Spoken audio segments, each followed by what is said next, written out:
বিশ্ব অর্থনীতি ফোরামের সম্মেলনে যোগ দিতে সুইজারল্যান্ডের ডাভোসের উদ্দেশ্যে ঢাকা ছেড়েছেন প্রধান উপদেষ্টা অধ্যাপক মোহাম্মদ ইউনূস।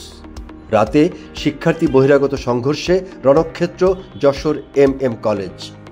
ইতিহাস গড়ে দ্বিতীয় মেয়াদে মার্কিন প্রেসিডেন্ট হিসেবে শপথ নিলেন ডোনাল্ড ট্রাম্প। প্রধান উপদেষ্টার অভিনন্দন। শপথ নিয়েই ক্যাপিটল হিলে দাঙ্গায় জড়িত 1500 জনকে ক্ষমা করলেন ট্রাম্প।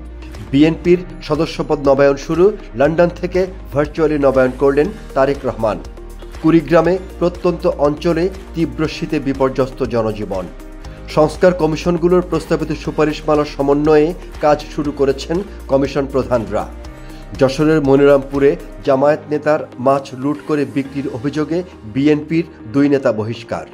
জামালপুর জেলা আওয়ামী লীগের যুগ্ম সাধারণ সম্পাদক এবং পৌরসভার সাবেক মেয়র মোহাম্মদ সানোয়ার হোসেন সানুর বাড়িতে গোপন বৈঠকের অভিযোগ, আটক 8। অভিমানে ফুটবল ছেড়ে ব্যবসায় নেমেছেন বাংলাদেশের সাবজয়ী নারী আনাই মগিনী।